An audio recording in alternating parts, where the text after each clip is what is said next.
Ողջույն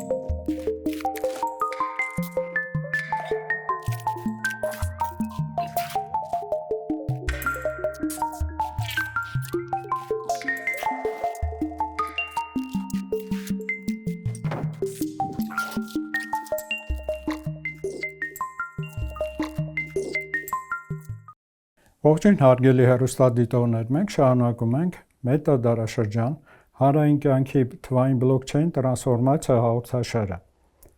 Այս հաղորդման խորագիրն է փողի էվոլյուցիան՝ քարեսալերից մինչև բլոկչեյնի գրանցամատյան։ Մենք այն կներկայացնենք երկու մասով։ Փողը մեր կյանքի ամենասովորական, բայց միևնույն ժամանակ ամենաառցվածային բաներից մեկն է։ Եկեք փորձենք բացահայտել նրա գաղտնիքը անցնելով հազարամյակների միջով։ Նախորդ հաղորդման ընթացքում մենք նշեցինք, որ 2009 թվականին գործարկվեց բիտքոյնի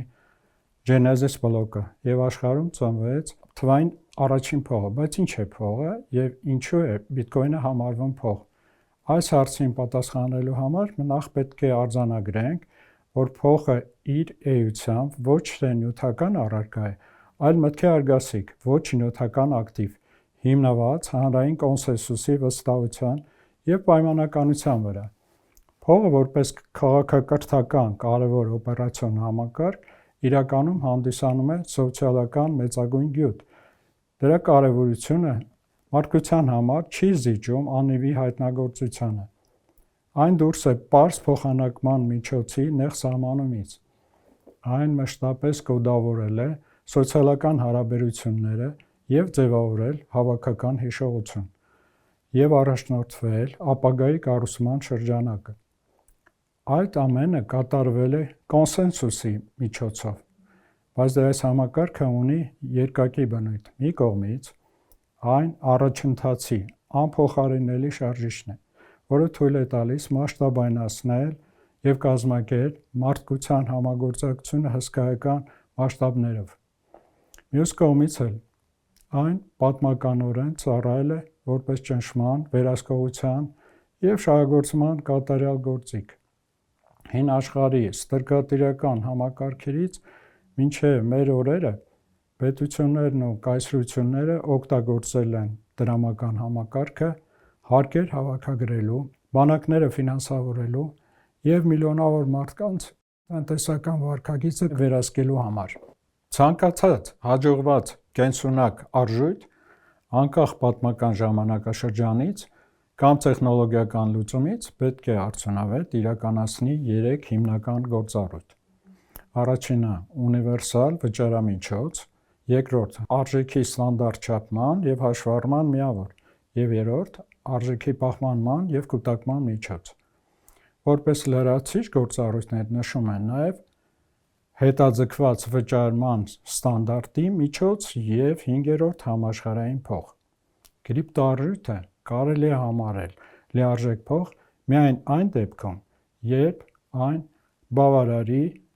հիմնական 3 գործառույթներին։ Շատ թվային ակտիվներ այսօր հաջողությամբ ծառայում են որպես արժեքի պահպանման կամ ներդրումային ակտիվ,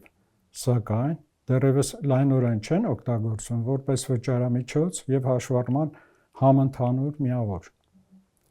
Հիմա եկեք անդրադառնանք փողի նախնական ձևերին, որտեղ ի զարմանս մեծ կհայտնաբերենք նախապատմական գրանցամատյանի բլոկչեյնի հիմքը։ Նախնադարյան փոքր կոմպակտ համայնքներում, գյուղերում բոլորը բոլորին ճանաչում էին, և պարզ ապրանքափոխանակությունը բարտերը լավ աշխատում էր, բայց ամբողջովին չէր համապատասխանում միջանձնային տնտեսական հարաբերությունները։ Բարտերը չէր աշխատում նաև համայնքների մեծացման զուգահեռ։ Խնդիր էր հիշել ով ում ինչքան պարտք ունի, ով ինչ է փոխանցել և ով ինչի իրավունք ունի։ Այդ ամենը պետք էր կատարել ոչ թե մտքի մեջ պահելով, սերնդեսերունդ փոխանցելով, այլ անմիջապես ամրագրել գործարքի պահին և ունենալ տնտեսական հարաբերությունների հաշվառման միասնական մեթոդ։ Եվ տնտեսական հարաբերությունների հաշվառման առաջին ձևը փողը Ի սկզբնական էությամբ ոչ թե մեզ հայտնի մետաղադրամներ, այլ աբստրակտ գաղափարը, հանրային գրանցամատյան, որում պահվում էր տեղեկատվությունը առքուվաճառքի, պարտքերի և փոխառությունների մասին։ Հնագետները փաստում են, որ տարբեր մշակույթներում այս գրանցամատյանները արձանագրվել են կավե, փայտե սալիկների վրա, մագաղաթների վրա և անգամ փորագրվել են հսկայական քարե սալերի վրա։ Սա կարելի է անվանել նախապատմական գրանցամատյան (blockchain)։ Փաստորեն, մարդկության առաջի փողը ոչ թե մետաղադրամներ, այլ գրառված տեղեկատվությունը։ Այսպիսով ծնվեց մարդկության առաջի ֆինանսական տեխնոլոգիան՝ հանրային գրանցամատյանը։ Այստեղ արձանագրենք մի կարևոր իրողություն, այն, որ սկզբում Homo sapiens-ը սկզբից հաշվառել է նիշերով և այնուհետև նոր գրել տառերով, իսկ դե հիմա Homo sapiens-ը տրանսֆորմացնում է Digital Sapiens-ի։ Եթե ժամանակակից բլոքչեյնը կրիպտոգրաֆիկ անփոփոխելիության վրա է հիմնված, ապա նախնադարյան համակարգը հիմնված էր ֆիզիկական անփոփոխելիության և հրապարակային վստահության վրա։ Երկու դեպքում էլ նպատակը նույնն էր՝ ստեղծել հավաքական հիշողության այնպիսի համակարգ, որը հնարավոր չի կեղծել։ Մեթոդը կոնսենսուսն ու վստահությունն էր։ Մարդկային սոցիումների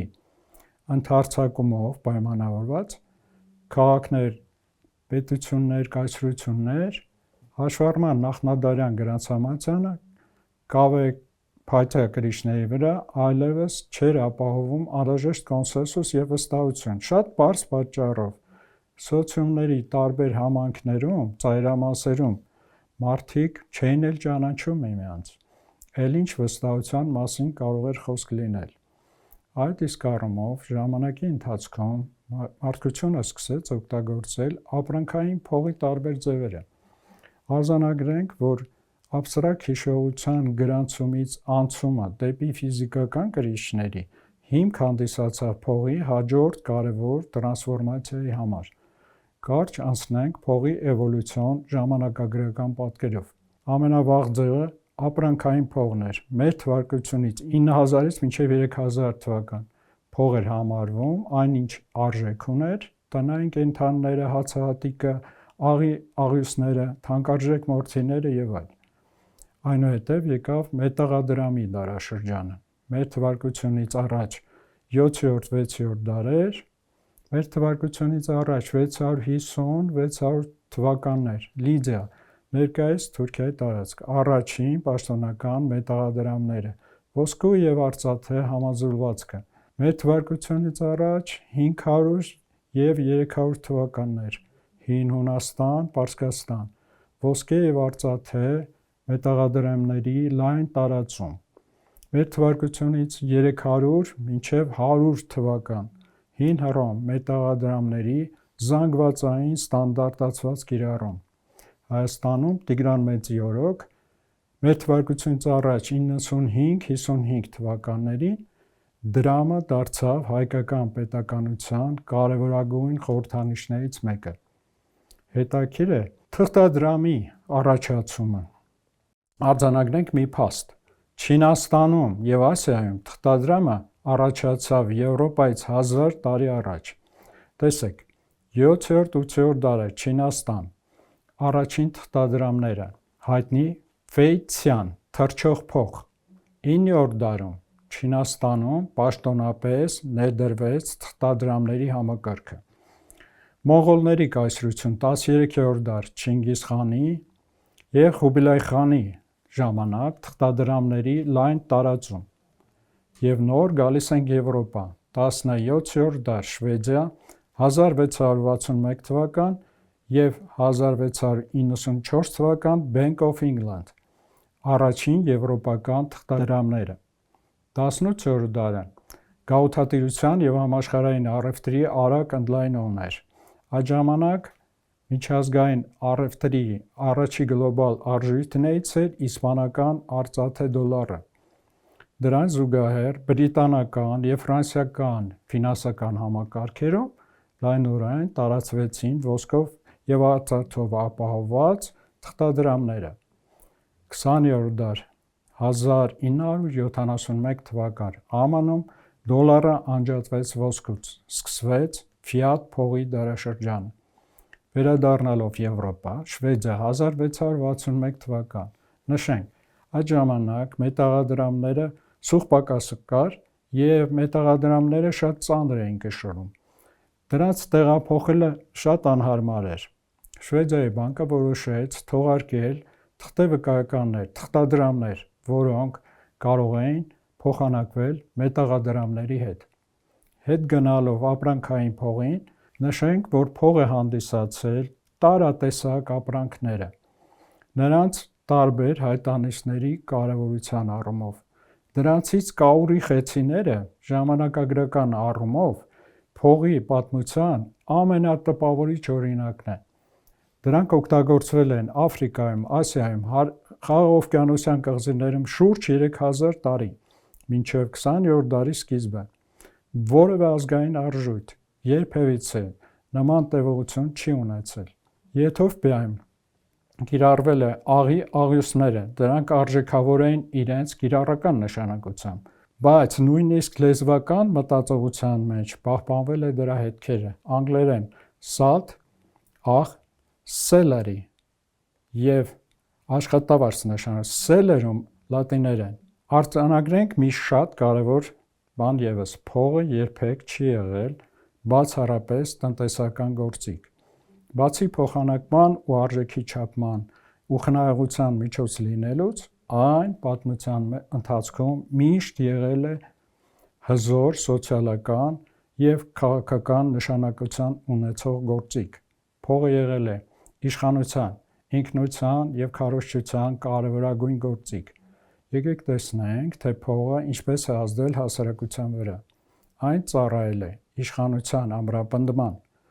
Փողի միջոցով պետությունները ապահովում էին հասարակության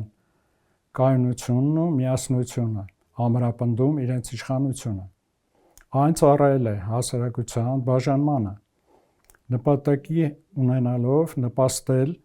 շերտավորմանը հասարակության, հարուստների և աղքատների բևեռացման, եղել է անհատների և պետության իրականացման գործիք։ Փողը դարձել է պետության կազմակերպման ու անհատի նպատակներին հասնելու միջոց։ Այն միշտ եղել է հաջողության խորհրդանիշ։ Այն ձևավորում է հասարակության չափորոշիչները, դառնալով հաջողության և կարգավիճակի հիմնական խորհրդանիշ։ Փողը խթանում ու կարգավորում է մարդկանց վարքագիծը, պարգևատրելով մի տեսակ ակտիվությունը և պատժելով մյուսները։ Փողը միշտ եղել է մշակութային ու սոցիալական խնդիրների լուծման կարևոր գործիք։ Ամփոփելով կարող ենք ասել. փողը միշտ եղել է ոչ միայն տնտեսական, այլև հասարակական ինժեներիայի հզոր գործիք։ Այն ձևավորում է, թե ինչպես ենք մենք մտածում, ինչպես ենք ապրում և որ արժեքներն ենք համարում կարևոր։ Կրկին նշենք, որ փողի ֆիզիկական ձևի առաջացումը պատմական անհրաժեշտություն էր պետականության օպերացիոն համակարգը տարածելու համար։ Մետաղադրամը դարձավ առաջին զանգվածային փոխանակման միջոց և, ինչքան էլ զարմանալի է, նաև հաղորդակցության լրատվության միջոց, որը թույլ տվեց քաղաքական հաղորդակցությունը հասցնել կայսրության յուրաքանչյուր հպատակի գրպանը։ Պետականության կայացմանը զուգահեռ փողը վերածվեց քարոզչության մարդու գրպանում։